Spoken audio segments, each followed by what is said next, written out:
Assalamualaikum warahmatullahi wabarakatuh. Alhamdulillahirabbil alamin. Wassalatu wassalamu ala asyrafil anbiya'i wal mursalin Sayyidina Muhammadin wa ala alihi wa sahbihi ajma'in, amma ba'du. Sahabat-sahabat yang budiman, selamat bersua kembali dengan saya di channel kesayangan kita, di channel Dr. Ari Tulung. Sahabat yang budiman, hari ini perkenankanlah saya kembali hadir untuk berbagi pengetahuan hukum dengan saudara-saudara yang budiman. Ada pertanyaan yang masuk yang sangat marak terjadi di dalam kehidupan bermasyarakat kita. Jadi begini pertanyaannya, Pak, saya pernah menagih utang kepada teman.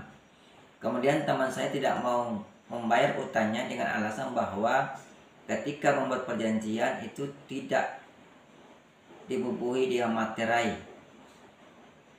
Apakah perjanjian yang tidak dibubuhi materai itu memang tidak bisa dilaksanakan ya Pak? Mohon penjelasannya dan apa solusinya? Bagaimana cara penanganannya?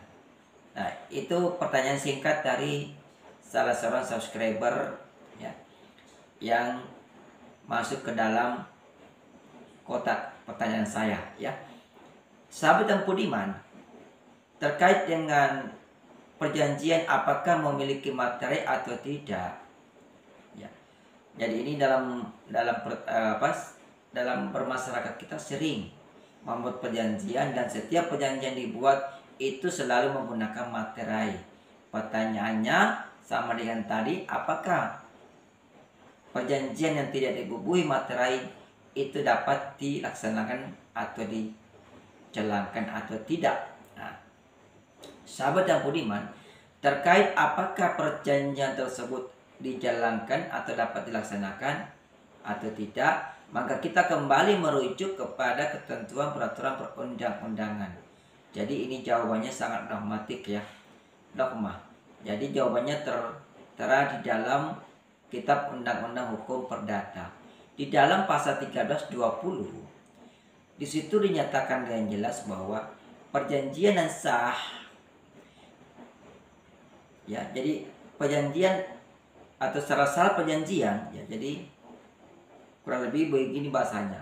Perjanjian adalah sah apabila ya, atau ada juga yang menerjemahkan bahwa syarat perjanjian adalah: satu, sepakat kedua belah pihak; dua, ya, kedua belah pihak telah cakap bertindak; tiga, memiliki hal tertentu; dan keempat, memiliki kausa halal.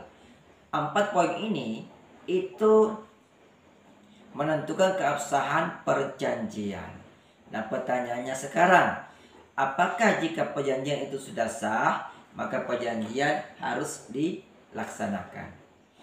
Di dalam pasal lain ya, dalam pasal 1338 dijelaskan pula bahwa perjanjian yang dibuat secara sah ya, saya ulangi, semua perjanjian yang dibuat secara sah berlaku sebagai undang-undang bagi kedua belah pihak.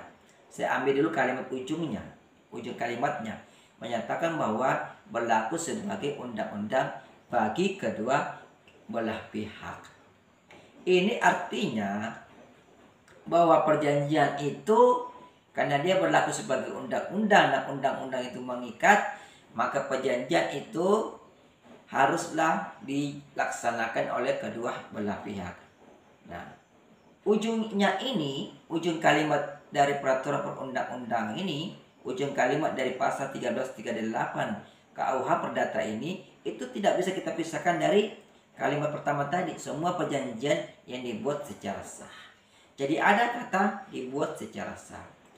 Kalau dipadukan, berarti agar perjanjian itu mengikat kedua belah pihak, maka perjanjian tersebut haruslah dibuat secara sah. Nah, keabsahan perjanjian tentu merujuk ke pasal yang tadi yang sebelumnya saya terangkan, yaitu pasal 1320 KUH Perdata. Jadi ya, selama perjanjian itu di dalam ya hukum dinyatakan sah, artinya memenuhi kriteria untuk keabsahan, maka perjanjian itu harus dijalankan. Nah, kita kembali kepada pertanyaan tadi yang sering terjadi di dalam masyarakat. Ya. Apakah perjanjian yang dibuat tanpa materai itu dapat dijalankan atau memang tidak usah dijalankan? Nah, maka di dalam pasal 1320, materai bukanlah keabsahan perjanjian. Materai tidak ada hubungannya dengan keabsahan perjanjian. Sehingga walaupun perjanjian tidak dibubuhi materai, maka perjanjian tersebut haruslah dijalankan, dilaksanakan oleh para pihak. Sebagaimana ketentuan di dalam pasal 1320 Iyunto, pasal 1338 KUH Perdata. Adapun kalau tengah masyarakat ya mencari-cari materai dan tidak mau menjalankan perjanjian dengan alasan tidak ada materinya, ini hanya salah kaprah ya. Dan ini biasanya akal-akalan bagi yang berutang aja. Akal-akalannya supaya tidak ditagih. Seperti itu.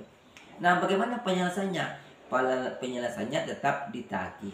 Jika yang si berutang tidak mau membayar utangnya, maka persoalan ini Anda dapat bawa kepada pengadilan negeri. Karena soal utang piutang ini uang prestasi namanya.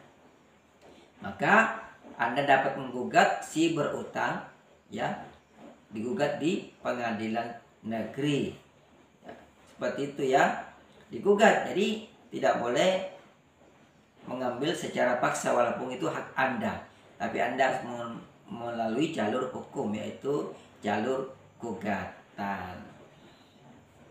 Nah, inilah edukasi singkat kita pada hari ini. Lebih dan kurangnya mohon dimaafkan ya.